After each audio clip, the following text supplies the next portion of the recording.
Shalom, shalom, shalom, shalom, que le nom de Jésus soit béni. Je veux rendre grâce à Dieu tout de suite. Seigneur, nous bénissons ton nom, nous te rendons grâce. Nous te magnifions pour ce temps que tu rends possible. Éternel, nous allons poursuivre, Seigneur, ce que nous avons commencé samedi dernier. Nous prions vraiment que tu conduises les choses et que vraiment tu puisses permettre que la vie que tu veux toucher soit touchée au nom de Jésus. Amen. Voilà, que le nom de Jésus soit béni. Donc, on continue un peu ce qu'on a commencé samedi dernier. Donc, on a parlé de la pandémie en disant vraiment de rester tranquille, de rester serein, de faire confiance à Dieu. Voilà, il y en a qui ont eu la conviction de se faire vacciner, il y en a qui n'ont pas eu la conviction de le faire. Mais si toi tu as été vacciné, convaincu, ne juge pas celui qui n'est pas convaincu de le faire. Amen. Et nous, chrétiens, ne participons pas à cet élan de conspiration là qui est en train de monter dans le monde. Soyons des personnes qui rassurent. Soyons des disciples de Jésus qui rassurons. Nous devons rassurer. Nous devons nous apporter la paix au monde et non créer le trouble et non créer la confusion. Voilà. Donc j'ai dit que si on doit mourir par la maladie, on mourra par la maladie. Voilà, le vaccin est sorti et on est encore en train de paniquer parce que le vaccin est sorti. Si tu n'es pas convaincu de te faire vacciner, tu ne te vaccines pas. Si tu es convaincu de le faire, ne le fais pas. Mais j'aimerais vraiment que on ne crie pas trop vite au loup, mais qu'on prie et qu'on recherche la face de Dieu. Je rappelais que Internet a fait que le monde est devenu un village. Et ce que Internet a réussi à faire, c'est l'objectif du diable, réussir à faire que le monde devienne un village. C'est-à-dire que si moi, Michael, je vais acheter quelque chose en Afrique, c'est qu'à l'instant T, celui qui est ici doit le savoir. Il faut comprendre que dans les derniers temps, il aura... Nous sommes dans les derniers temps.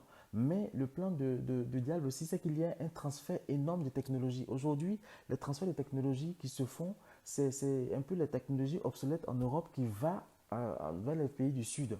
Mais il faut comprendre que l'objectif du diable, c'est que ce soit les technologies à la pointe qui paraissent en même temps ici, qui puissent être transférées vers les pays du Sud, pour que tout le monde soit au même niveau, au niveau technologique, pour que les choses puissent se faire. Or, la pandémie actuelle fait que chaque nation se replie sur elle-même. Chaque nation veut interdire à telle personne de rentrer. Il y a même des nations qui interdisent à leurs propres ressortissants de rentrer parce qu'on les soupçonne d'avoir attrapé la maladie. Donc, ça fait que, en lisant bien les Écritures aussi, on peut comprendre certaines choses. Et si ce qui se passait là, c'était juste un test grandeur nature pour voir comment l'humanité allait réagir. Aujourd'hui, on a compris que pour la maladie, on peut enfermer les gens. Pour telle raison, on peut enfermer les gens. On a compris qu'on peut mettre un coup-feu aux gens. Bon, en Afrique, c'est courant. Ça fait longtemps que je suis parti, mais pendant les coups d'État, quand j'étais encore des fois, j'ai vécu ça, le coup-feu à 18 heures, voilà, ou menace de... Bon, mais en Occident, c'est nouveau. Ce n'est quelque chose qui n'est plus arrivé depuis plus de 70 ans, depuis les dernières guerres. Donc ça, au moins, c'est un test réussi. Et si, pendant qu'on est en train de se préoccuper de ce que le vaccin va faire, de réfléchir à est-ce qu'il faut prendre le vaccin ou pas, les vrais enjeux étaient ailleurs. Et si des choses étaient en train d'être implantées ailleurs. Donc, chrétiens, ne soyons pas dupes, ne nous laissons pas berner, ne nous laissons pas endormis par l'actualité, par ce qui se passe. Laissons-nous enseigner par l'Esprit de Dieu. Maintenant, si toi, chrétien, tu es dans une situation où on te dit que le vaccin, là, il faut que tu le prennes. Mon épouse, elle est médecin. Elle est dans un domaine où aujourd'hui, il faut qu'elle se fasse vacciner. Si elle ne se fait pas vacciner, en gros, elle ne travaille pas. Qu'est-ce que je lui dis, moi, avec ma sagesse? Chérie, vaccine-toi ou chérie, ne te fais pas vacciner. Il faut que je laisse l'Esprit de Dieu la convaincre de ce qui se passe. Je veux aussi te dire que si au nom de ta foi, tu quittes une profession, parce que le pass sanitaire, ce n'est pas que le vaccin. Tu peux aussi décider de te faire mettre comment, vous savez, le genre de truc qu'on met dans le nez, là, j'ai un peu oublié le nom, tous les 2 jours pour montrer que tu n'es pas atteint. Tu peux juste aussi avoir attrapé la maladie et guéri moins de 6 mois. Tout cela te permet de faire certaines choses. Mais si tu quittes ton emploi, si tu quittes ce que tu es en train de faire sans la volonté de Dieu, sans que Dieu t'ait demandé de le faire, et quand tu auras des problèmes, quand tu auras du mal à payer ton loyer, quand tu auras du mal à manger, quand tu auras du mal à faire les choses, tu vas dire quoi? C'est Dieu qui t'a dit de sortir, tu vas accuser Dieu. Mais si c'est Dieu qui te dit, ah, moi je ne veux pas que toi tu prennes le vaccin, ou moi je veux que tu prennes le vaccin, ou je ne veux pas que tu prennes le vaccin, alors sors de ton travail parce qu'on t'oblige à prendre le vaccin et que tu sors, lui va prendre soin de toi. Je rappelle que quand on fait des erreurs parce qu'on a pris on a pris des décisions de nos propres initiatives, Dieu n'est pas obligé de nous suivre. Mais dans sa grâce de paix, il va nous aider. mais il n'est pas obligé de le faire. Donc, je ne peux pas accuser Dieu de m'avoir abandonné parce que j'ai pris une décision qui ne m'a pas inspiré. Il faut être sage, il faut garder sa foi, il faut garder sa paix, il faut être serein. Dans cette histoire-là, il y a trop de panique, il y a trop de choses qui se disent, il faut rester serein. Amen, amen. Je ne suis pas en train de te dire vaccine-toi, je ne suis pas en train de te dire ne pas te faire vacciner, mais je suis en train de te dire qu'il faut laisser l'Esprit de Dieu te convaincre. Tout ce qui n'est pas produit de conviction est péché. Laisse l'Esprit de Dieu te convaincre de ce que tu dois faire ou de ce que tu ne dois pas faire. Le pasteur qui dirige ton église, le prophète qui est à la tête de ton église, il est dans un corps corruptible, il est humain, il peut aussi se tromper. Donc, ne le laisse pas te dire ce que tu dois faire par rapport à ce qui se passe. Laisse l'Esprit de Dieu lui-même te parler. Amen, amen. Et j'aimerais aussi comprendre, j'aimerais aussi qu'on sache que nous sommes dans une période où le diable ne se cache plus. Il ne se cache plus. Avant, on pouvait dire encore qu'il faisait des choses subliminales. Ou on pouvait encore le reconnaître parce qu'il venait avec des cornes. Aujourd'hui, il ne se cache plus. Il révèle tous ses plans. Il révèle tout ce qui se passe au travers des films, au travers des dessins animés, au travers de tout ce qui se passe. Il se révèle. Et nous, chrétiens, on n'a pas de discernement pour comprendre ce qui se passe. On a regardé Matrice là 1000 fois. On n'a pas compris encore ce qui se passe dans Matrice. On a regardé les séries telles que Charme, telles que tous ces dessins animés des enfants bizarres qui sortent là. Et puis on a regardé ça 1000 fois. Et puis on n'a pas encore compris ce qui se passe. Il faut qu'on cherche à comprendre ce qui se passe parce que les choses se révèlent. Mais le diable se dit que les chrétiens sont devenus tellement bêtes, ils sont devenus tellement absorbés par leur désir de gagner plus, par leur désir d'avoir des châteaux, de rouler dans des Porsche, dans des Ferrari, que je peux même leur dire ce que je veux faire, ils ne vont pas croire. Et c'est ce qui se passe. J'ai été outré parfois de discuter avec des chrétiens et on leur met des choses évidentes par rapport à la Bible sous le nez, mais ils ne croient pas. Ils disent que c'est tiré par les cheveux. Amen. Il faut vraiment faire attention. Il faut vraiment avoir le discernement et faire attention. Les choses se révèlent. Le diable se moque de nous. Il se fout de nous parce qu'il nous révèle ses plans et on n'est même pas capable, nous chrétiens, de voir ce qu'il veut dire parce qu'on est attiré par autre chose. Nous sommes à la fin des temps, c'est sûr. Mais la fin des temps, là, ça fait depuis l'apôtre Paul, on est à la fin des temps. Voilà, les choses se passent. Et si on veut se référer à ce que Jésus dit, ça fait 2 jours, au fait. 2 jours depuis la naissance de Jésus. On est en l'an 2000 et quelques. Et voilà. Donc, ça fait 2 jours ou ça fait 2000 ans. Tout dépend de comment on lit. Mais on est certainement à la fin des temps. L'apôtre Paul, quand on lit ses écrits, était convaincu que Jésus viendrait, mais très, très, très, très vite. Et nous, chrétiens, on est convaincus qu'il viendrait très, très, très, très vite. Mais la Bible dit qu'il use de patience pour qu'un maximum soit sauvé. Et nous, chrétiens, ne courons pas le risque de perdre notre salut pour des broutilles. Laissons l'Esprit de Dieu nous diriger. Amen, amen. J'aimerais vraiment qu'on comprenne que le plus important, c'est pas ce que l'actualité nous dit. Le plus important, c'est pas ce que les journaux nous disent. Le plus important, c'est par rapport à tout ce qui se fait là. Qu'est-ce que Dieu veut nous dire? Qu'est-ce qu'on doit comprendre? Et que je dois comprendre que ce que Dieu me dit pour moi, ce n'est pas une doctrine que je dois aller imposer à tout le monde. Dieu m'a parlé pour moi, Dieu m'a parlé pour ma maison. Je peux raconter cela comme témoignage pour que ça puisse édifier la foi de quelqu'un, aider quelqu'un aussi à prendre une décision. Mais ce n'est pas une doctrine. Et ça aussi, il faut qu'on comprenne. Il faut qu'on comprenne cela. Parce que le diable veut nous empêcher de lire dans l'avenir. Le diable veut nous empêcher de comprendre ce qui va se passer. Et il nous distrait par autre chose. Il nous distrait par d'autres choses. Chrétiens, soyons vigilants et faisons attention. Donc, mon propos d'aujourd'hui, c'est vraiment que, pour terminer ce que j'ai commencé samedi dernier, c'est vraiment que dans cette pandémie-là, dans cette panique générale-là, nous restions sereins. Nous restions fixés sur Jésus. Il y a certains qui comptent sur leur argent pour s'en sortir.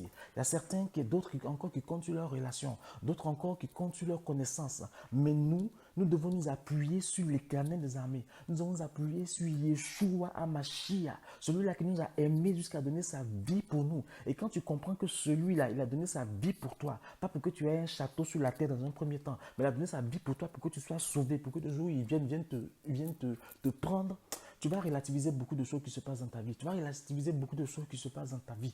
Amen, amen. Je connais des chrétiens ont compris ces choses-là, et les choses qui étaient pour eux une inquiétude, aujourd'hui sont devenues un sujet de prière, sont devenues un sujet pour renforcer leur foi. Donc, je prie vraiment que Dieu puisse augmenter ta foi. Quand il dit augmenter ta foi, c'est par rapport à la situation pandémique que nous traversons, c'est par rapport à ces vaccins. Tu as peut-être peur, tu paniques, tu ne sais plus quoi faire, mais laisse l'Esprit de Dieu te parler, laisse l'Esprit de Dieu te convaincre. Voilà, tu es dans une situation où tu es même prêt à quitter l'endroit où tu es. Je m'adresse à un frère qui est dans ce pays de France-là. Tu es prêt à quitter ton travail, tu es prêt à quitter ce que tu es en train de faire parce que tu as peur de te faire vacciner, parce que tu as peur qu'on te licencie parce que tu n'es pas vacciné. Mais laisse l'Esprit de Dieu te parler. Laisse l'Esprit de Dieu te parler parce qu'en réalité, ce que tu dois faire, tu as déjà mis ça à cœur, mais tu n'es juste pas convaincu. Laisse-le te convaincre, laisse-le te parler. Ne paniquons pas, chrétiens.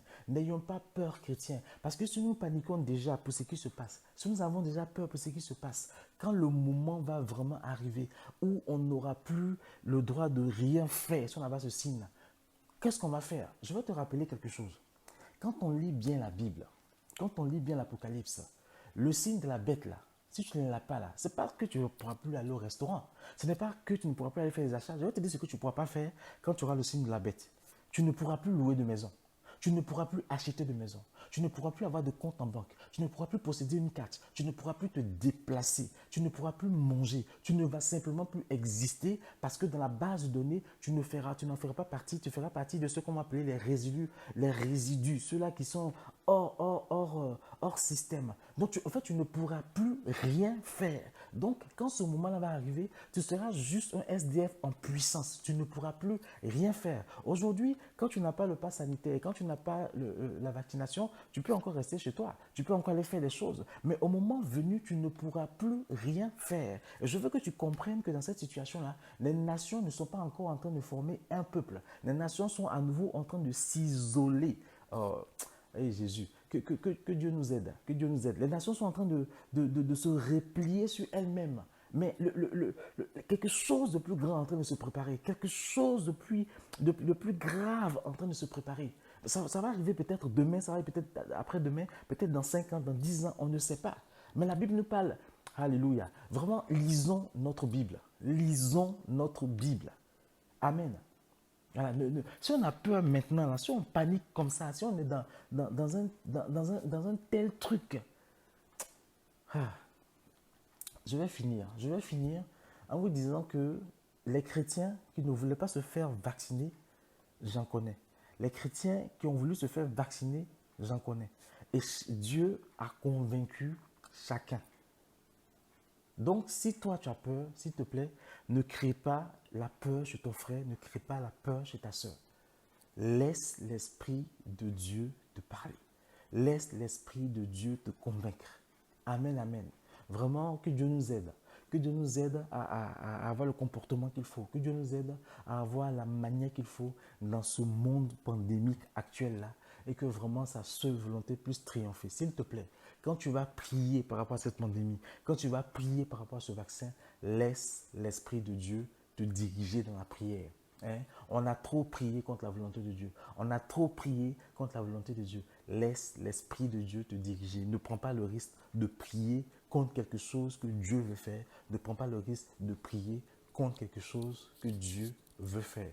Amen. Je suis sûr que si aujourd'hui, c'était nous chrétiens qui étions là et que Dieu nous avait dit par un leader charismatique, loin de Dieu, que l'ange de la mort allait passer sur les toits qui n'avaient pas, sur les maisons qui n'avaient pas mis le sang de l'agneau sur leurs portes là, il y a des chrétiens qui allaient prier pour que l'ange de la mort là ne passe pas parce que ça ne peut pas être Dieu. Non, chrétiens, faisons attention. Laissons Dieu nous conduire, laissons Dieu nous diriger. Que son nom soit béni. J'espère vraiment que l'objectif, ce que j'ai voulu faire comprendre est passé. Et je prie vraiment que l'Esprit nous conduise. Voilà. Donc le mail, le Facebook s'affiche.